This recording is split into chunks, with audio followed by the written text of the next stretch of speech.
Bom dia novamente, meus irmãos. Vamos começar nosso tempo de estudo. Nós estamos fazendo uma minissérie dentro da carta aos Efésios, que o apóstolo Paulo escreveu aos Efésios. Nós já estamos na nossa quarta aula e hoje nós vamos falar sobre o capítulo de número 3 da carta aos Efésios, né? Semana passada tivemos a honra de prestigiar uma aula maravilhosa do presbítero Edgar, né? Os irmãos comeram um jabuticaba essa semana? Ai, ai. Enfim, presbítero Edgar, muito obrigado pela aula, foi maravilhosa. Então, meus irmãos, antes de nós começarmos, você já pode abrir na sua Bíblia em Efésios, capítulo 3. Mas antes de nós começarmos a nossa aula, vamos orar pedindo para que Deus esteja conosco. Bondoso Deus, te louvamos pelo seu santo nome e te pedimos mais uma vez, Deus, para que o Senhor possa estar conosco nesse momento de estudo. Não permita que a intelectualidade, Pai, usurpe o lugar do entendimento, da iluminação do Espírito Santo. Que o Senhor possa estar conosco e que esse estudo, Pai, gere frutos daqui para fora, para onde nós estivermos. Pedimos para que o Senhor abençoe esse tempo de aula, que o Senhor use esse tempo a fim de que possamos ser moldados pelo Teu poder. E te louvamos, Pai, por termos a oportunidade, o privilégio de, num domingo pela manhã, estudar a Sua palavra. Te louvamos em nome de Jesus. Amém. Meus irmãos, a gente começou essa série falando um pouco sobre as características, né, dessa carta, os conhecimentos que a gente tem nessa carta, fazendo uma introdução, falando quem que era o autor, ao propósito dela, por que Paulo escreveu, em que situação Paulo escreveu a carta aos Efésios, né? E nós encontramos que Efésios ele está numa relação de cartas da prisão. É um subgênero que a gente encontra dentro desse gênero maior, que são as epístolas, né? Então nós encontramos a Bíblia, o Novo Testamento, as epístolas paulinas e, então, as cartas da prisão, né? Que são 4. Né? E uma dessas 4 cartas é Efésios, né? Junto ali com Colossenses, junto com Filemon, junto com Efésios e uma outra que me fugiu agora da mente, mas são quatro cartas. Oi? Não, Filipenses, Efésios, Colossenses e Filemon, exatamente, Filipenses. Falei Filemon achando que estava falando Filipenses, sabia, pastor? Enfim, então são essas 4 cartas da prisão em que Paulo escreve essas cartas. Né? Tem também outro subgênero que são as doutrinárias, tem Romanos, que tem ali primeira e segunda aos Coríntios, tem as outras cartas, as outras cidades, e também tem as cartas pastorais, que é a primeira e segunda Timóteo e Tito. Né? Então são algumas informações que são bem legais e importantes a gente saber. Né? E uma característica da epístola, né, é que ali existe um ensino na prática, um ensino literal, um ensino ali para que você entenda o que significa tal coisa. Né? A intenção dos apóstolos ali em escreverem as cartas, ou até mesmo Judas e Tiago, que não eram apóstolos e que escreveram as suas cartas, mas que estavam embasados ali no conhecimento e na tradição dos apóstolos, era de tratar sobre assuntos específicos e falar sobre ali o que queria dizer muitas das dúvidas que se tinha naquela época sobre tal doutrina. Né? Por exemplo, quando Paulo vai escrever Romanos, Paulo não conhecia a igreja de Roma.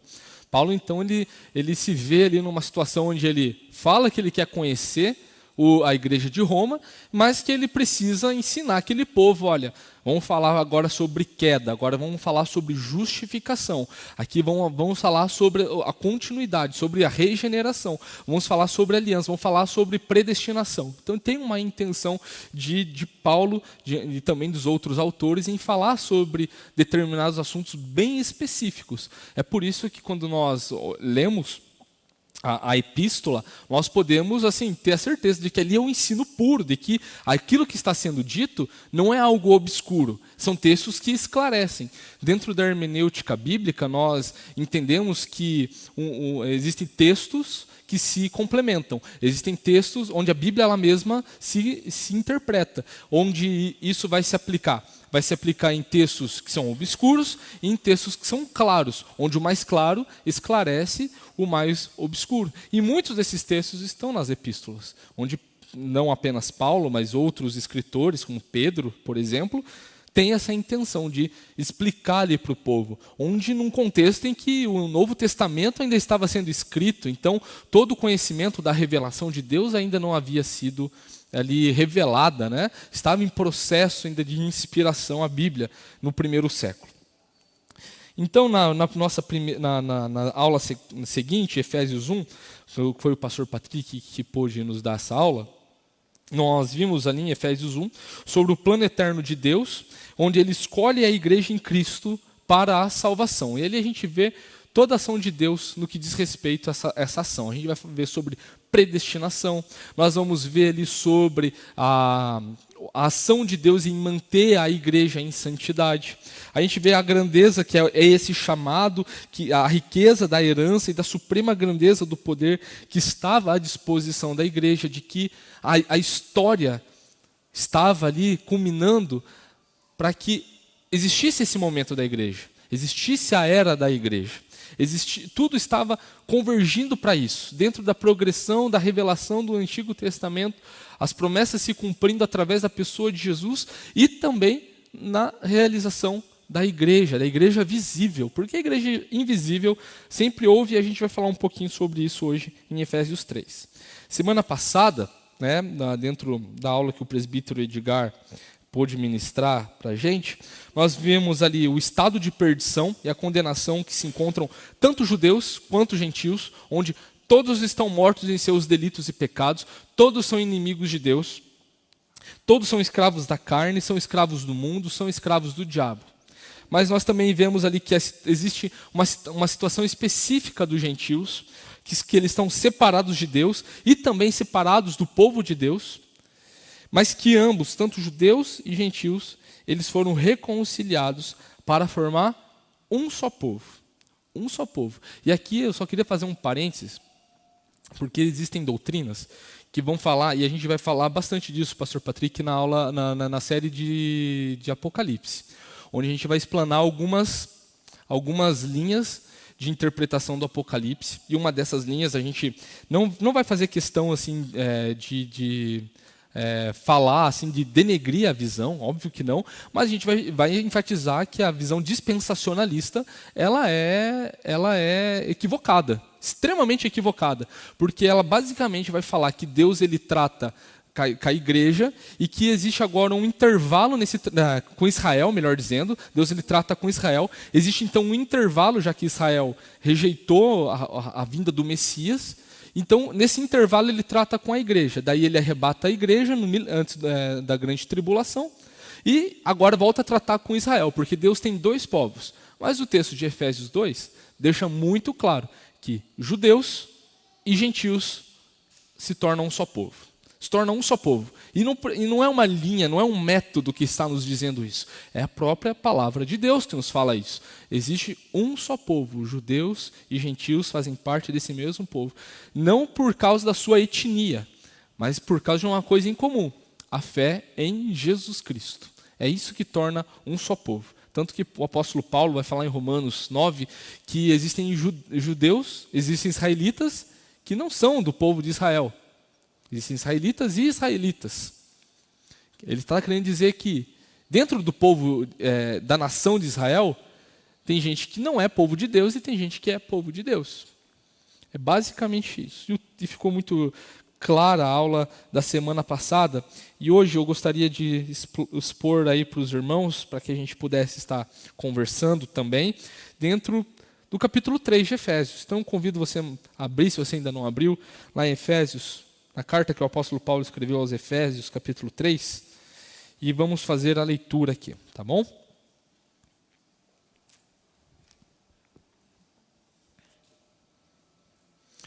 E diz assim a palavra de Deus: Por essa razão, eu, Paulo, o prisioneiro de Cristo Jesus, por amor de vocês, os gentios, se é que vocês ouviram falar a respeito da dispensação da graça de Deus, a mim confiada em favor de vocês, pois segundo uma revelação me foi dado a conhecer o mistério, conforme escrevi há pouco resumidamente.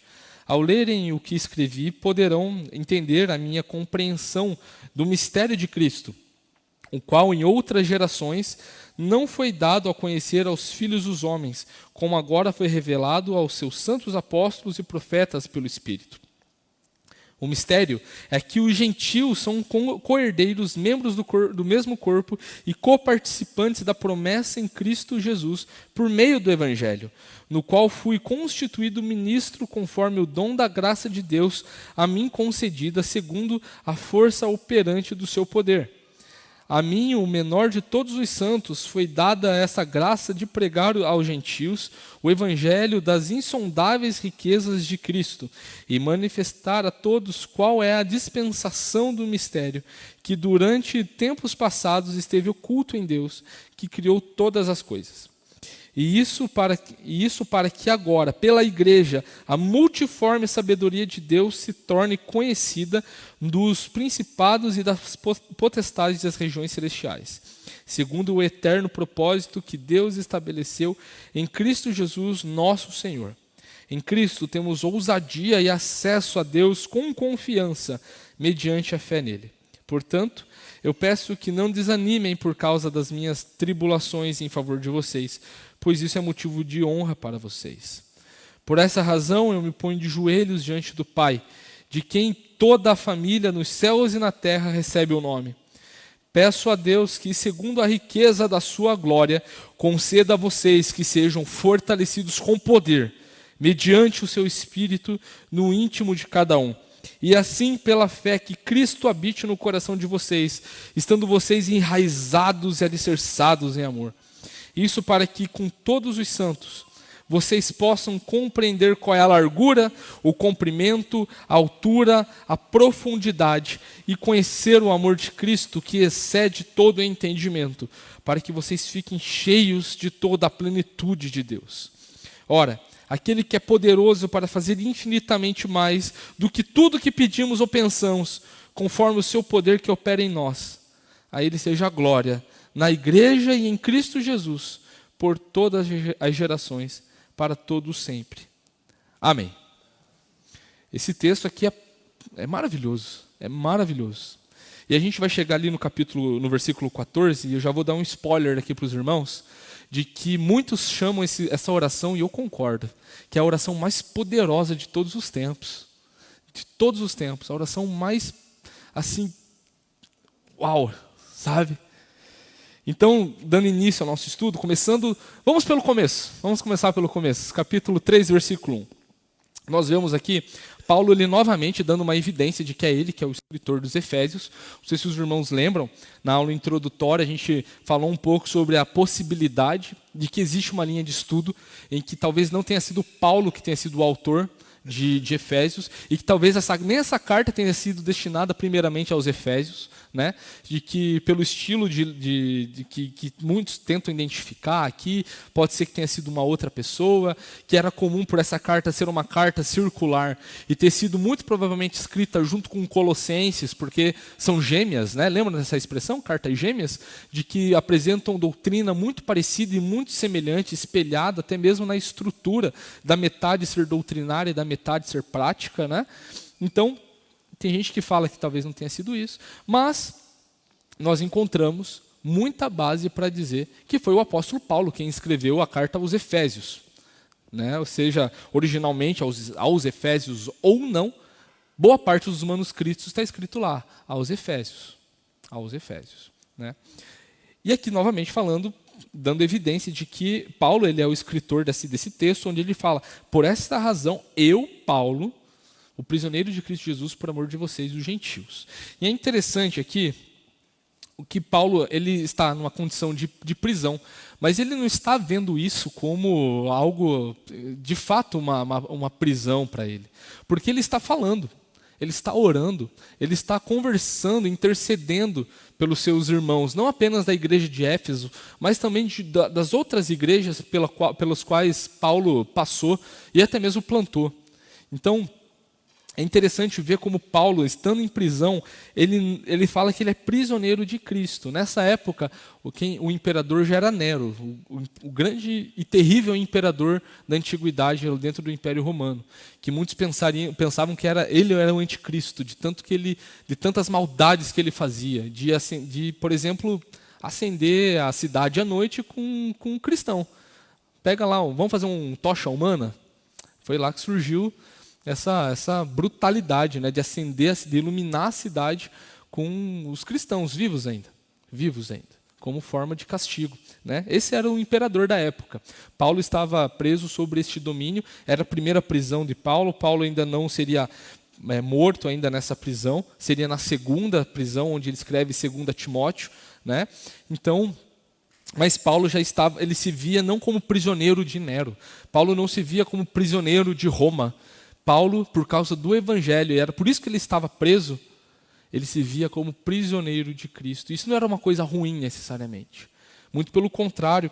Lá no versículo 13, ele vai falar, no versículo 1 ele fala que ele é prisioneiro por amor de vocês, os gentios, e no versículo 13 ele fala que pede a esses gentios que não desanimem por causa das suas tribulações, porque isso é motivo de honra para vocês. Ou seja, Paulo não estava insatisfeito com aquela condição. E é interessante que em Filipenses, Paulo ele falando que ele tinha intenção de ir até Roma, em Romanos, né? Mas em Filipenses ele fala que foi lá na prisão onde ele conseguiu conversar com toda a guarda pretoriana, que era aquela guarda assim especial do imperador. Ou seja, chegou na casa do imperador o evangelho. Então Deus ele condicionou Paulo para que ele não fizesse o que ele queria, que era conhecer a igreja de Roma, na paz, na alegria, mas chegou a Roma de outro jeito, na prisão, e lá o evangelho foi muito mais amplo. Lá o evangelho foi muito mais espalhado, com maior eficiência, com maior intencionalidade, porque era o Espírito Santo que estava conduzindo o apóstolo Paulo. E ele entendia que por causa de todas essas circunstâncias, de que por ele estar preso o evangelho não, é que ele era o prisioneiro de Cristo. De que ele era aquele a quem o Senhor estava usando para então pregar para os gentios. Paulo ele é chamado de apóstolo dos gentios, né? O apóstolo dos estrangeiros, né? Paulo ele recebe esse chamado lá em Atos 9:15, no capítulo 26, de 13 a 18, nós vemos diante do que Deus estava fazendo na vida do apóstolo Paulo, de como ele entendia isso, né? Então, nesse início, nesse texto que nós lemos, até mais ou menos versículo 8, a gente vê que o apóstolo Paulo ele fala sobre 2 privilégios que Deus concedeu a ele.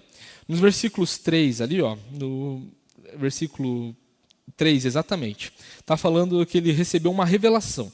Pois segundo uma revelação me foi dado a conhecer o mistério, conforme escrevi há pouco resumidamente, que é tudo que a gente viu ali no capítulo 1 e no capítulo 2, né? Sobre como Deus ele escolheu a igreja, como Deus ele já havia predestinado a igreja, de como Deus estava fazendo tudo isso, de que as pessoas que constituem a igreja estavam mortas em seus delitos e pecados, isso tanto para judeu quanto para gentil, e que agora Deus ele fez isso, juntou esses 2 povos em um, através do evangelho, através do crer em Jesus Cristo, e que agora ele estaria falando sobre isso. Ele falou resumidamente sobre esse mistério. E no versículo 6 ele vai responder de uma forma muito clara o que é esse mistério, né? O mistério é que os gentios são co-herdeiros, membros do mesmo corpo e co-participantes da promessa em Cristo Jesus, por meio do evangelho. Ou seja, são co-herdeiros. Ou seja, eles não são herdeiros sozinhos. Eles têm outro povo, né? Está falando de um povo, está usando esse início co-herdeiros, então pressupõe que existe um outro povo. Paulo ele falou no capítulo 2, são os judeus, né?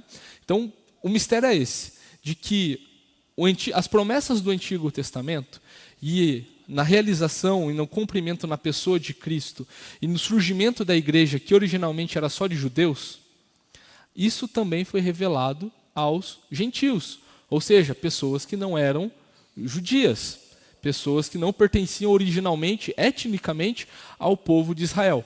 E isso foi revelado, ou seja, todas as promessas que foram feitas no Antigo Testamento vem à tona agora aqui no cumprimento diante da progressão da história, fazendo jus àquilo que Deus ele falou para Abraão lá em Gênesis 12, em outros capítulos também.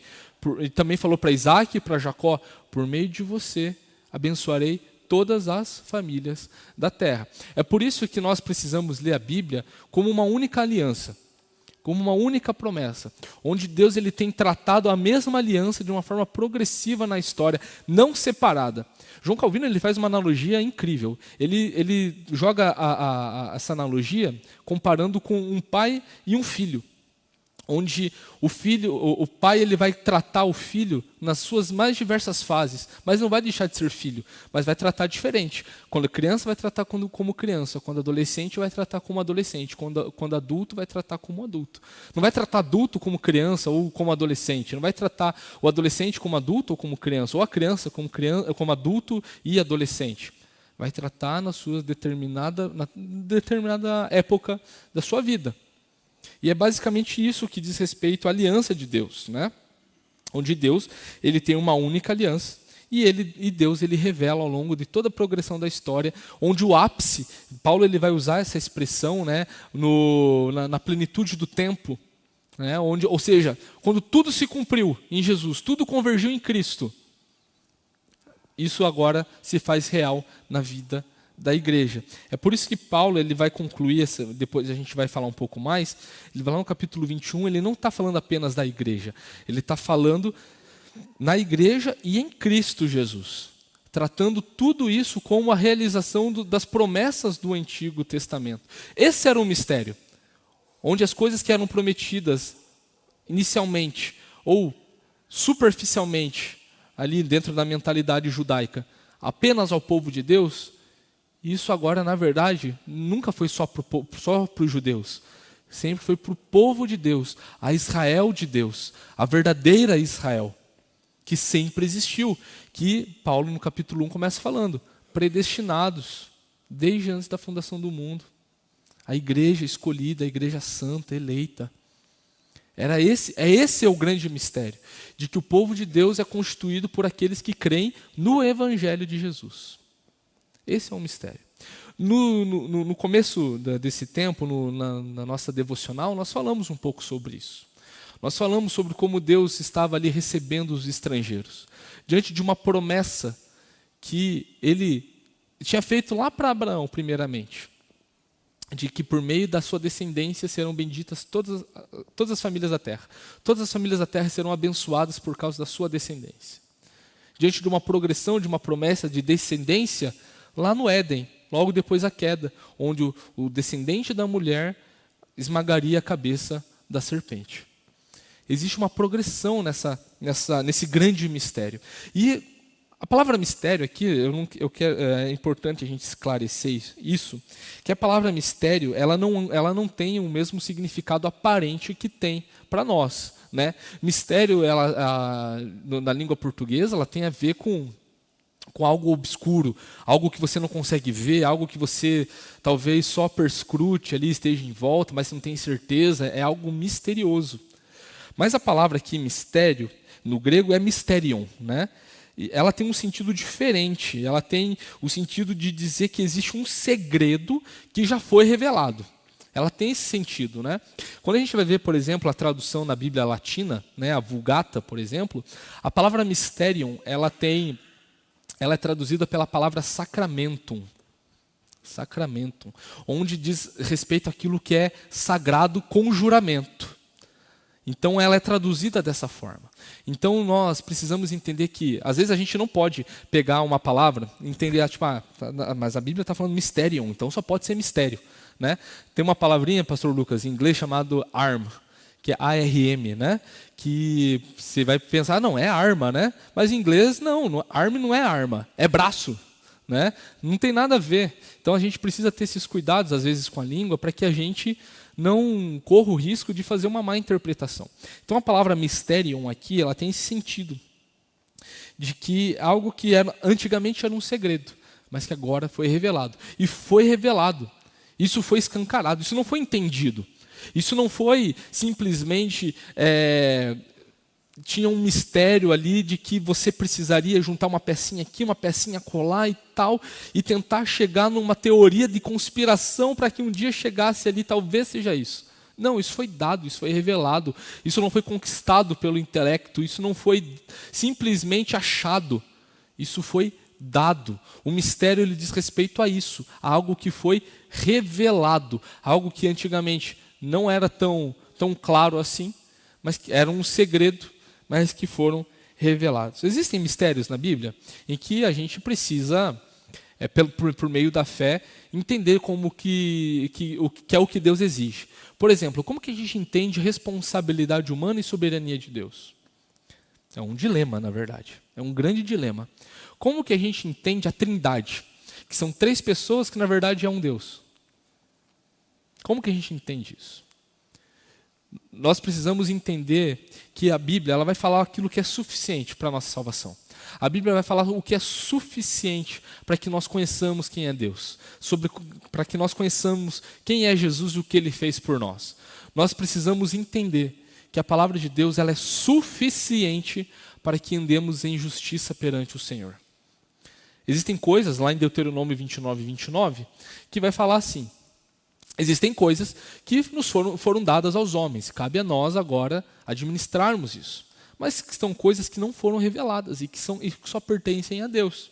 Como é que vai ser o novo céu e a nova terra, por exemplo? Como que está se dando a ordem das coisas, dos eventos dos últimos dias? A gente não sabe. A gente não sabe. Mas tem coisas que a gente sabe.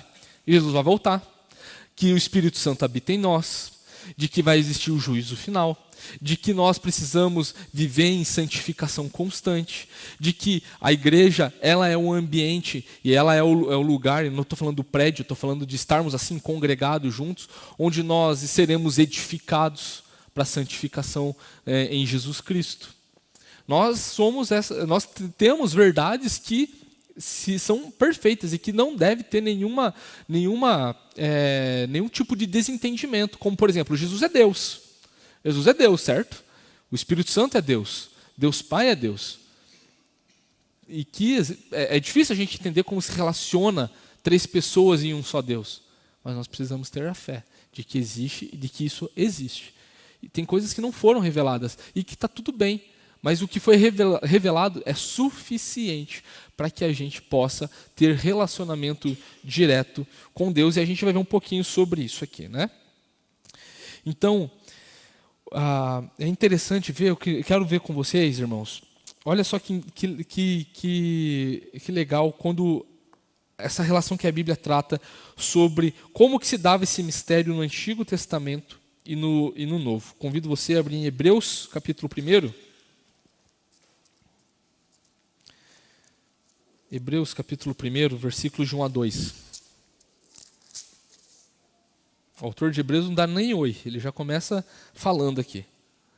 Ele já começa dizendo o seguinte: antigamente, Deus falou muitas vezes e de muitas maneiras aos pais pelos profetas, mas nesses últimos dias nos falou pelo Filho, a quem constituiu o herdeiro de todas as coisas e pelo qual também fez o universo.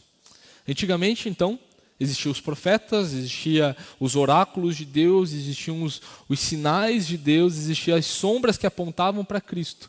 Mas agora, antigamente, né? Mas agora nesses últimos dias, enfatizando de novo, de que na mentalidade do Novo Testamento, todo esse período são os últimos dias. São os dias que nós devemos esperar o retorno de Cristo. Ou seja, nesses últimos dias, Deus nos fala pelo Filho. E nós devemos manter essa fé e essa convicção, né? E é interessante ver que nessa resposta que o apóstolo Paulo dá ali no versículo 6, sobre o que se trata esse mistério, Paulo ele usa 3 expressões compostas e que são paralelas umas com as outras. Ele vai usar a palavra co-herdeiros, membros do mesmo corpo e coparticipantes, né? E isso é interessante ver que como existe essa relação com herdeiros, ou seja, nós recebemos toda essa herança de Deus, de fazer parte do povo de Deus. Nós somos membros do mesmo corpo, ou seja, quando nós fazemos parte do corpo de Cristo, aquilo que Paulo já tinha falado aos Coríntios, né, de que Deus, Jesus ele é o cabeça, e de que nós somos os membros desse corpo, de que nós estamos juntos com o cabeça que é Cristo, e que nós, então, somos coparticipantes da promessa em Cristo Jesus por meio do Evangelho. Ou seja, de que nós seremos levados ao novo céu e à nova terra, que é o ápice de tudo que havia sido prometido desde o Antigo Testamento. É o ápice, quando Jesus voltar para nos resgatar, para ressuscitar assim, os mortos, para fazer com que o bem triunfe de uma vez por todas sobre o mal e para que nós possamos viver para sempre com o Senhor na Nova Jerusalém. Então Deus revela esse mistério a Paulo, mas não apenas a Paulo. Deus, olha só que interessante, no versículo 5. Ele revela a Paulo, né, a qual as outras gerações não foi dada a conhecer aos filhos dos homens, como agora foi revelado aos seus santos apóstolos, ou seja, os que andaram com Jesus, e profetas, pelo Espírito. Ou seja, aqueles que estão proclamando. Muito provavelmente aqui a palavra profeta faz uma referência ao Antigo Testamento, né? Mas também tem uma aplicação para esse novo período, para essa nova dispensação da graça, né? Que é essa nova forma de administração da graça de Deus. De que agora tudo foi revelado. Existe o Antigo Testamento e o Novo Testamento. São essas duas dispensações que nós, como reformados, defendemos. Antigo e Novo Testamento. E que no Novo Testamento, nessa nova administração da graça de Deus, não refeita, mas dado ali um valor, de fato, pleno para esse momento, está falando de que tudo aquilo que foi falado pelos apóstolos e de que aquilo que foi falado pelos profetas foi inspiração do Espírito Santo. E de que isso também tem implicações para que todos aqueles que recebem a Cristo, estão falando de Cristo, também devem ser cheios do Espírito Santo para falar sobre o que a palavra de Deus fala. Porque nós recebemos, é o mesmo Espírito Santo que atuava nos antigos profetas do Antigo Testamento, que falaram ali para os apóstolos na igreja primitiva, que continua falando até hoje, é o mesmo Espírito Santo. Então nós podemos ser, sim, esses profetas, nós recebemos esse ofício profético de Cristo, de poder falar sobre a palavra, de podermos proclamar sobre a palavra. E que é isso, o mistério é isso, é todas essas promessas, toda essa coparticipação, fazer parte do corpo de Cristo, por meio do Evangelho. E o Evangelho, ele precisa ser proclamado, ele precisa ser falado, não digitado no Instagram, no Facebook, simplesmente. Não simplesmente nas suas práticas assim de fazer boa ação. Você precisa falar, meu querido, Jesus tem um plano para a salvação, você precisa se arrepender dos seus pecados, você precisa voltar para Cristo. É falar, é desafiar. E o apóstolo Paulo ele vai falar sobre essas coisas, vai usar alguns termos, olhando para o seu próprio ministério, e desafiando os efésios aqui em viver em ousadia, em viver com poder, pedindo para que o Espírito Santo encha esses crentes com poder. O apóstolo Paulo muito provavelmente não conhecia alguns dos cristãos em Éfeso. No versículo 2, melhor dizendo, ele fala assim: se é que vocês ouviram falar a respeito da dispensação da graça de Deus a mim confiada a favor de vocês. Ou seja, Paulo passou 3 anos. Lá a gente vê lá em Atos 20 que Paulo ficou 3 anos em Éfeso. Ele ficou lá por um tempão. Foi a igreja que ele mais ficou. Parado lá, trabalhando. Não parado, não digo assim, não dando continuidade à sua viagem. Mas ali, cuidando daquela igreja, gerando frutos. Mas aí até a sua ida a Roma, provavelmente existiram novos crentes ali. Não é porque Paulo estava ali que a igreja estava frutificando. Paulo foi ali aquele que plantou, né? Mas era o Espírito Santo quem estava regando no coração das pessoas em Éfeso, da cidade de Éfeso. Então Paulo provavelmente não conhecia alguns dos crentes em Éfeso, né? Então é por isso que Paulo ele está falando também sobre esse mistério revelado aqui, né? E olha só que interessante, nessa questão ainda sobre os santos, aqueles que confiam em Jesus. Abra lá em Colossenses, capítulo 1, versículo 26.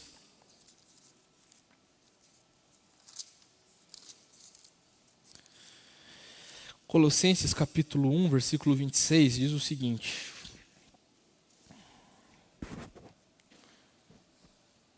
Vamos ler a partir do versículo 24, melhor. Colossenses capítulo 1, versículo 24, diz o seguinte: Agora me alegro nos meus sofrimentos por vocês e preencho o que resta das aflições de Cristo na minha carne a favor do seu corpo, que é a igreja, na qual me tornei ministro de acordo com a dispensação da parte de Deus, que me foi confiada em favor de vocês, para dar pleno cumprimento à palavra de Deus. O mistério que esteve escondido durante séculos e gerações, mas que agora foi manifestado aos seus santos. Aos seus santos. Então isso tudo é manifestado para nós. Ou seja, a pregação do Evangelho é manifestada a nós também. Nós devemos falar sobre pregar o Evangelho, seja das mais diversas formas, seja da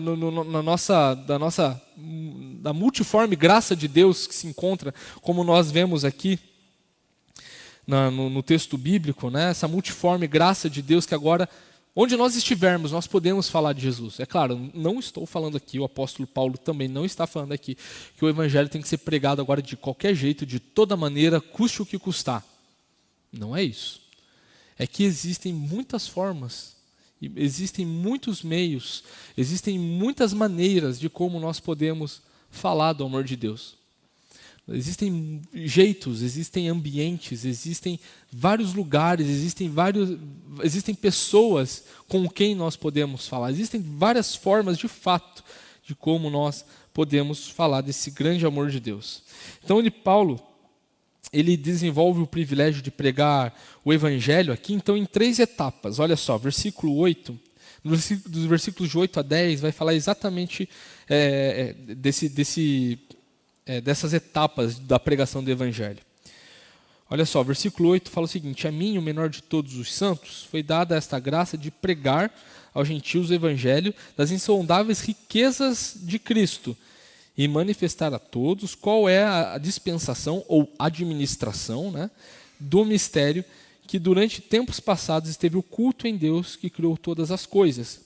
E isso para que agora, pela igreja, a multiforme sabedoria de Deus se torne conhecida aos principados e das potestades, conhecida dos principados e das potestades das regiões celestiais. Então, era importante nesse momento aqui pregar o Evangelho aos gentios, né, as insondáveis riquezas de Deus. E é interessante que essa palavra insondáveis, ela tem uma tradução, ela tem o seu significado, literalmente isso: cuja pista não pode ser achada. Ou seja, Deus simplesmente dá, Deus simplesmente faz, Deus simplesmente quer isso, né? Então são as insondáveis riquezas de Cristo. E quais são essas riquezas? Nós, quando estávamos falando sobre as séries anteriores, nós falamos sobre a igreja visível, a igreja invisível. Nós vimos também isso dentro da ordem da salvação, as bênçãos que as etapas da ordem da salvação nos traz, de que nós somos inundados de muitas bênçãos. Nós somos agora povo de Deus, nós estamos agora em paz com Deus, né? Nós agora somos filhos de Deus, nós agora somos edificados num só corpo. Infinitas bênçãos, infinitas bênçãos. Recebemos a promessa de um novo céu e de uma nova terra, da eternidade. Nós estávamos mortos, mas agora estamos vivendo. Nós recebemos riquezas infinitas, insondáveis riquezas de Cristo, que é o que o apóstolo Paulo usa aqui como expressão, né? E que tudo isso, de uma forma particular, precisa também, numa segunda parte, ir para fora. Ou seja, esse mistério ele precisa ser manifestado a todos os homens. Ou seja, não vai ter desculpa no último dia de que você não teve oportunidade para falar de Jesus, né? Se você pegar o seu celular agora, vai ter um lugarzinho lá que você vai poder ver o tempo de uso de certos aplicativos. Eu tenho certeza que você gastou muito tempo. E eu também. Então nós podemos otimizar o nosso tempo. A palavra de Deus, ela nos dá sabedoria. Quando nós lemos Provérbios, por exemplo, quando nós lemos Eclesiastes, quando nós lemos os Salmos, os livros poéticos, os livros de sabedoria, nós recebemos conselhos ali inspirados pelo Espírito Santo, o mesmo Espírito que revela esse mistério aqui, o mesmo Espírito que inspirou os autores do Antigo Testamento, de que nós podemos sim administrar o nosso tempo para a glória de Deus, de que nós podemos fazer da melhor forma possível as coisas do nosso dia a dia para a glória de Deus. Nós não vamos ter desculpas porque nós trabalhamos o dia inteiro, cuidamos dos filhos, cuidamos de uma casa e não tivemos tempo para ler a Bíblia, não tivemos tempo para orar. Isso precisa ser expresso de dentro para fora. Isso gera frutos, obviamente. Tem que manifestar a todos qual é a dispensação do mistério, ou seja, a graça, que durante tempos passados esteve oculto e que criou todas as coisas. Oculto em Deus que criou todas as coisas. Ou seja, isso foi dado, isso foi revelado. E pelo simples fato de ser revelado e de não ser compreendido humanamente pelo intelecto, de ser conquistado por ter sido revelado, é que nós podemos falar abertamente e à vontade sobre isso. Nós não se as promessas diante dessa proclamação são insondáveis, o resultado, os efeitos e até mesmo o como nós fazemos isso são insondáveis também. Porque pertence à mesma consequência de graça e de ação de Deus em nossas vidas e na vida do nosso próximo. Então, porque a palavra de Deus é revelada, ela deve ser falada à vontade, de todos os jeitos. Em tempo oportuno, em tempo inoportuno. A palavra de Deus, ela é viva. E ela gera vida. A gente viu em Efésios capítulo 2, que estávamos mortos quando ainda éramos inimigos de Deus, mas que agora fomos vivificados pelo poder do Espírito Santo. Porque pela graça nós somos salvos. Não é por obras, para que a gente não se glorie, mas somos feitura do Senhor, preparado para as boas obras, que foram feitas de antemão, para que andássemos nela. Nós somos salvos para andarmos nas obras que o Senhor Jesus já preparou desde a eternidade para que andássemos nela. E é um privilégio isso. A igreja, ela é o ápice, ela é o ponto central da história, da ação de Deus. Claro, Jesus excede, Jesus ele é o fim de todas as coisas, mas a ação de Deus na história, ela tem seu ápice na igreja. A igreja é a melhor coisa do mundo. A igreja é a melhor coisa que você pode ter. Estar na igreja é o melhor lugar. E talvez você esteja frustrado por estar na igreja, por causa do mau testemunho de um irmão, por causa talvez até mesmo da arrogância do seu coração. E nós devemos entender que a igreja é o melhor lugar do mundo. A igreja é o lugar onde nós somos edificados. O diabo odeia a igreja porque a igreja é o triunfo contra Satanás, do próprio Cristo que esmagou a serpente, a cabeça da serpente. Nós devemos sim viver em santidade ao Senhor, porque essa é a vontade de Deus para as nossas vidas. A igreja precisa ser esse santuário de adoração ao Senhor. E quando eu falo de igreja, eu não estou falando do templo. Eu estou falando de onde você estiver. De sendo povo de Deus, porque você não é igreja sozinho. Não é impossível. Não existe essa expressão na Bíblia, você é a igreja. Existe a expressão, nós somos a igreja. Não existe isso no singular. É sempre no plural. Porque Deus elegeu o seu povo individualmente, cada pessoa, para compor esse povo eleito desde antes da fundação dos tempos.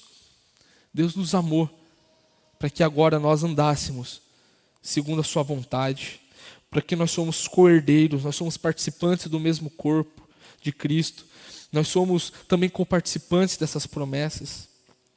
Isso é tão grandioso que o versículo 10, ele fala que o alcance da pregação do Evangelho gera a admiração e gera a curiosidade dos anjos, das potestades, dos principados.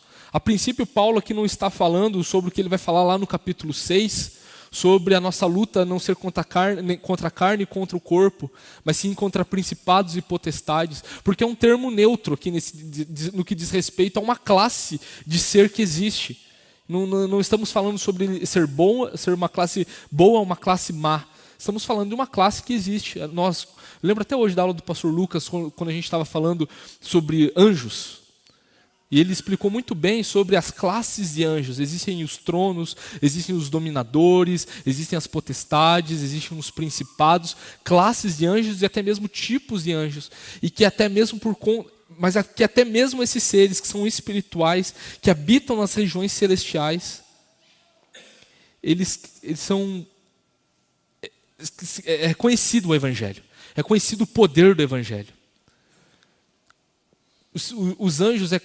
Eu estava lendo nos comentários, o comentarista ele fez uma analogia muito, muito interessante de que o mundo ele é como se fosse um palco de teatro, onde a igreja são seus atores, Deus ele é o diretor dessa peça, mas os espectadores, quem está assistindo, são esses anjos. Onde eles não interagem, onde não foi dada a missão aos anjos de pregar o evangelho, mas sim aos seres humanos. Então nós devemos ter a compreensão de que o poder do evangelho gera até mesmo a curiosidade de como que funciona isso diante dos anjos. De como que isso constrange até mesmo os anjos, sejam eles bons ou maus. E Paulo, lá no capítulo 6, quando ele já está na parte prática, né, a partir da semana que vem nós vamos falar sobre a questão prática de Efésios, né, a partir do capítulo 4. Mas lá no capítulo 6 ele vai falar sobre isso. Sobre estarmos prontos, porque a nossa luta é contra esses principados e potestades que também ficam atemorizados pela pregação do Evangelho. E um dos itens que nós recebemos dentro da armadura do Espírito é a palavra de Deus, que é a espada do Espírito. Nós somos revestidos com toda segurança, calçamos o Evangelho da paz, mas nas nossas mãos também está a palavra de Deus, que é a espada do Espírito.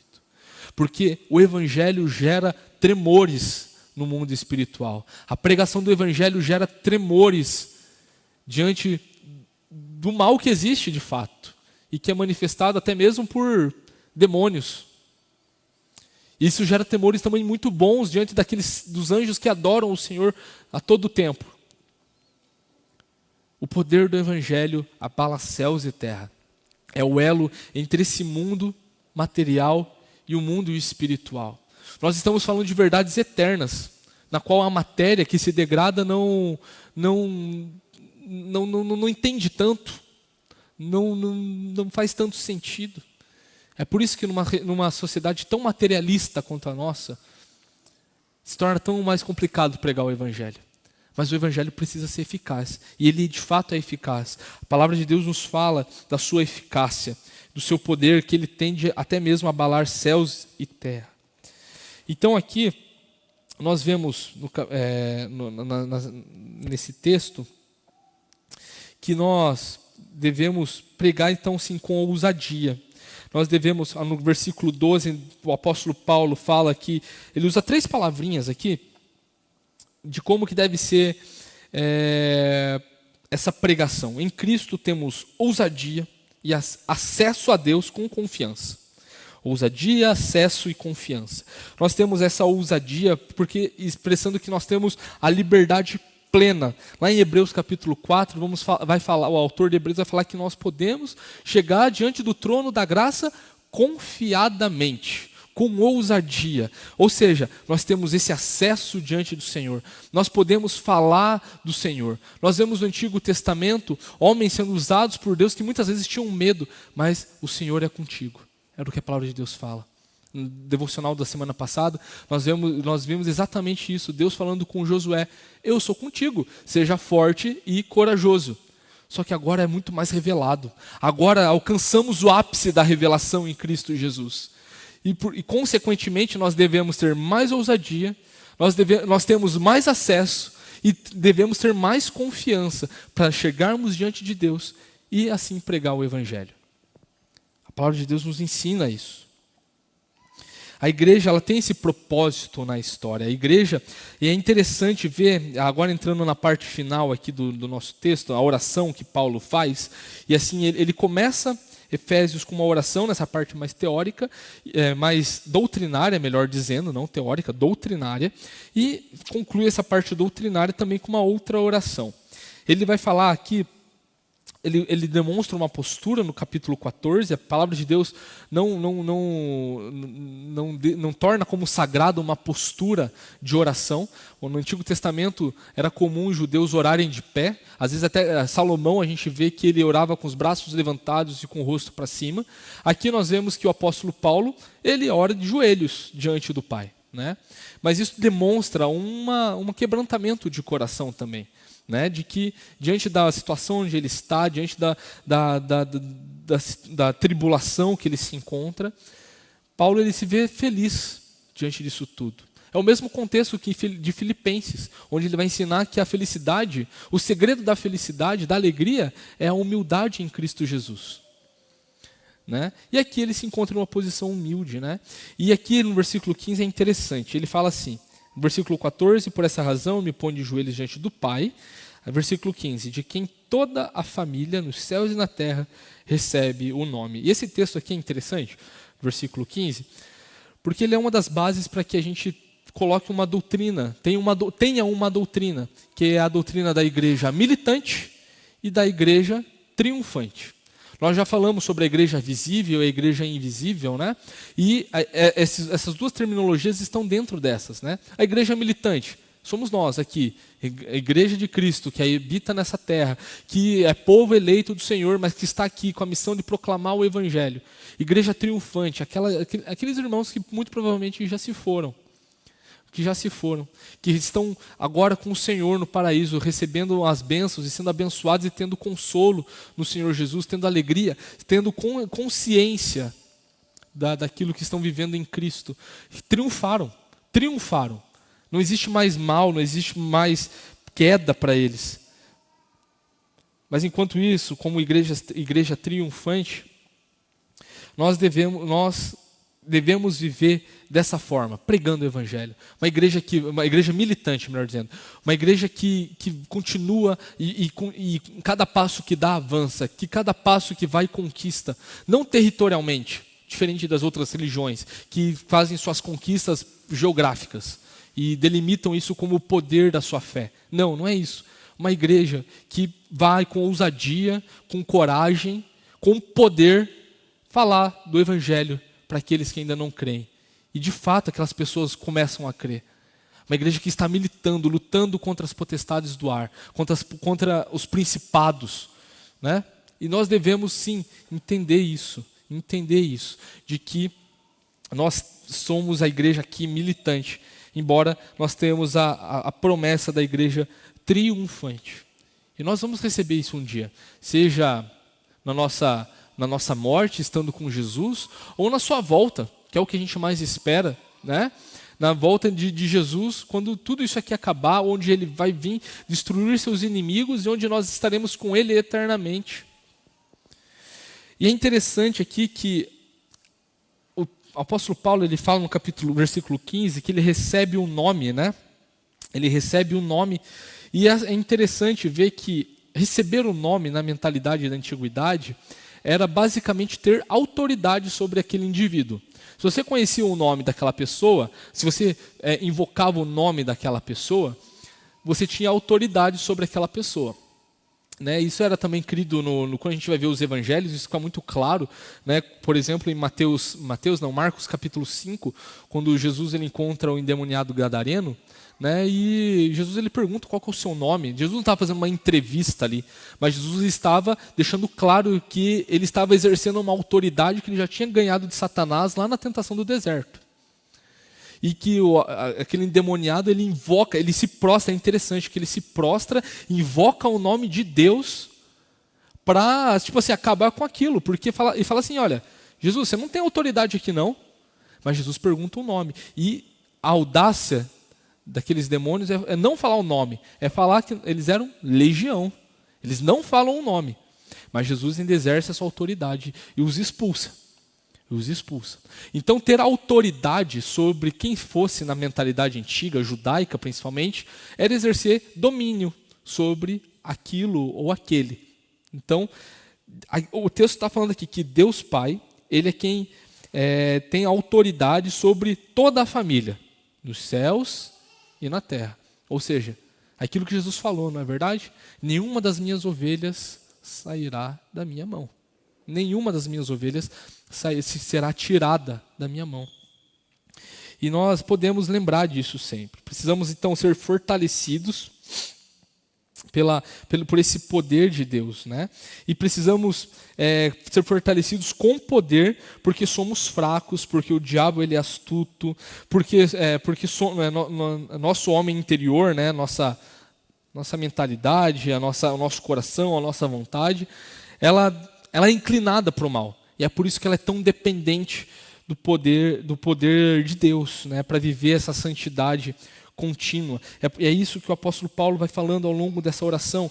Peço a Deus que, segundo a riqueza da sua glória, conceda a vocês que sejam fortalecidos com poder mediante seu Espírito no íntimo de cada um. Né? E mediante o Espírito que Cristo, desse Cristo que habita no nosso coração. É o Espírito Santo que habita no nosso coração. Paulo não está falando de um espírito qualquer. Paulo não está falando do Espírito Santo, da terceira pessoa da Trindade. Né? Está falando do Espírito de Deus Pai. E aqui novamente a gente está vendo essa ou mais uma relação da Trindade.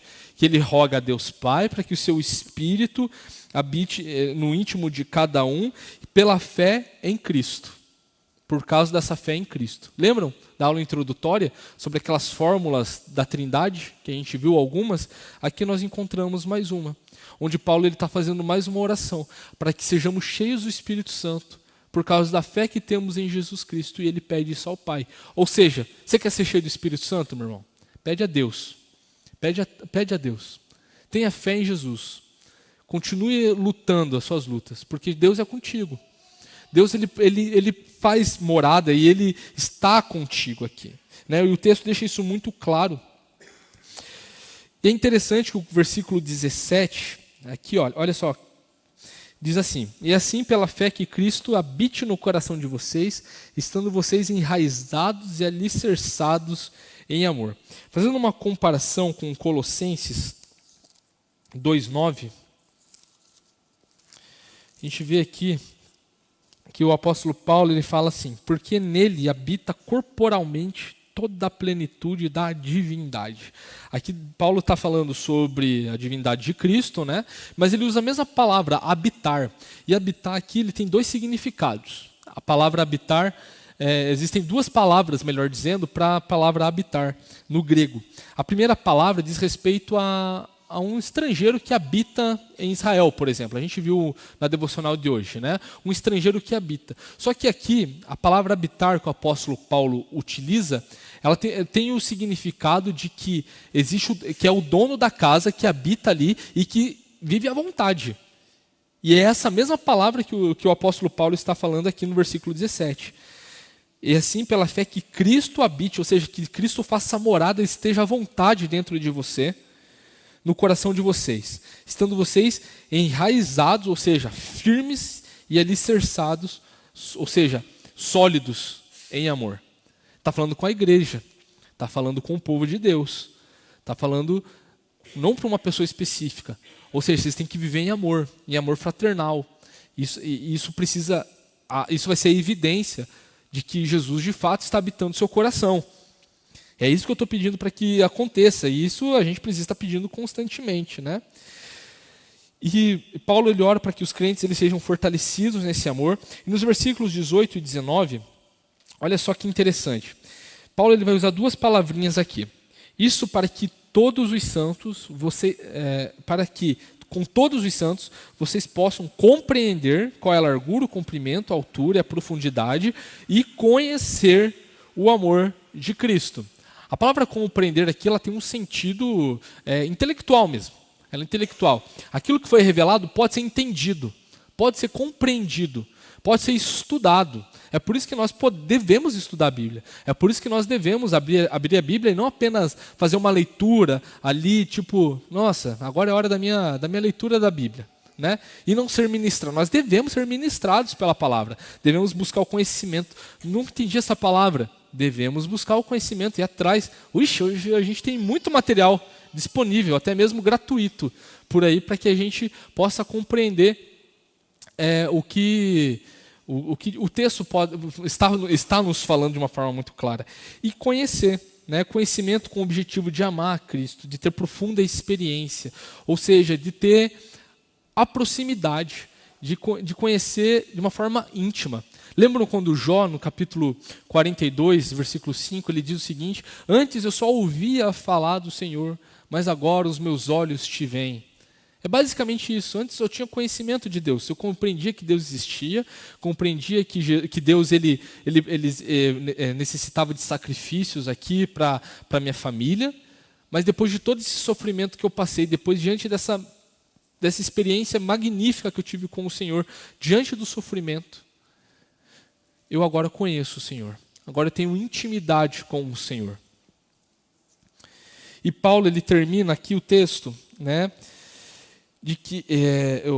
do versículo 19, com o ápice de tudo isso, para que vocês fiquem cheios de toda a plenitude de Deus. De toda a plenitude de Deus. São promessas aqui, existe uma promessa implícita aqui, de estar com o Senhor na eternidade. De que tudo que a gente vive aqui, de que a eternidade para nós já começa no momento que nós nascemos de novo. Daquilo que Paulo estava falando no capítulo 2. E de que isso tem implicações eternas. Onde nós vamos ser um com o Senhor. Onde nós vamos estar com o Senhor eternamente. E nós devemos lembrar dessa verdade, dessa maravilhosa verdade, de que existe algo que é terreno, hoje, para que nós estejamos vivendo, ou seja, a igreja militante, nós somos as famílias que estão na terra, mas que existem implicações eternas para aqueles que já estão no céu e para nossa morada eterna também, que é no novo céu e na nova terra, onde toda a igreja vai estar lá, triunfante. Não é verdade?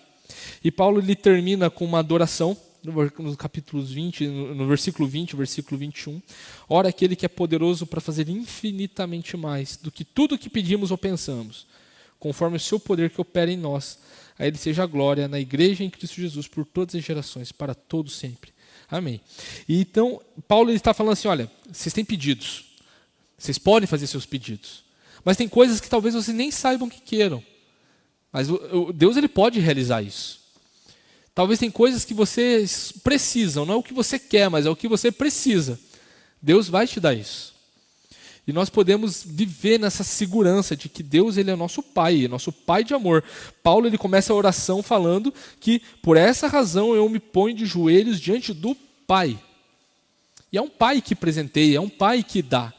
É o Pai que responde às nossas orações. E a igreja é essa esfera em que a glória de Deus ela se manifesta. Então devemos ser cheios dessa plenitude, mas não apenas simplesmente pedirmos para sermos cheios, com essa plenitude, mas estarmos sendo cheios até a plenitude de Deus, ou seja, até quando Jesus voltar e vivermos com Ele eternamente. Não é uma promessa para esse tempo. O derramamento do Espírito Santo não é para hoje apenas. O Espírito Santo não vai deixar de atuar nas nossas vidas em algum momento da história, mas o Espírito Santo continuará exercendo sua autoridade, derramando as bênçãos de Deus sobre as nossas vidas por meio da fé em Jesus Cristo. Então Cristo e a igreja são unidos aqui. Lembram que eu falei lá no início da aula? Paulo termina essa oração, a Ele seja a glória, na igreja em Cristo Jesus, ou seja, o mesmo corpo, né? Cristo que é a cabeça e a igreja que é o corpo, né? Por todas as gerações, ou seja, por toda a história e para todo sempre, ou seja, até a eternidade. Nós devemos viver isso. Nós devemos pedir por isso. Nós devemos esperar por isso. Nós devemos ser cheios do Espírito Santo, para vivermos com ousadia, porque temos esse acesso, para vivermos com confiança diante do Senhor. Para que nós assim não apenas experimentemos, mas para que vivamos na plenitude de Deus. Porque aquele que pode fazer infinitamente mais do que pedimos ou pensamos, pode fazer muitas coisas na sua vida. Pode converter aquele teu amigo, aquele teu familiar que ainda não conhece a Cristo. E nós devemos viver diante da pregação do Evangelho, porque esse é o propósito do ser humano. Pergunta-se muito sobre qual que é o propósito da vida. O propósito da vida é Jesus Cristo. O propósito da vida é falar do amor de Deus. O propósito da vida é a pregação do Evangelho. Você não é simplesmente salvo e colocado numa caixinha esperando o último dia. Você é salvo para as boas obras. Foi o que a gente viu no capítulo 2. Vocês são salvos para praticar as boas obras. Não por obras, mas para praticar as boas obras. E nós devemos, então, viver dessa forma com o Senhor. Semana que vem, nós vamos ver as questões práticas disso em Efésios. O capítulo 4 até o número 6, Paulo ele vai falar de tudo isso novamente e vai colocar de uma forma prática, de como que nós aplicamos isso na nossa vida. Então não deixem de participar. Vamos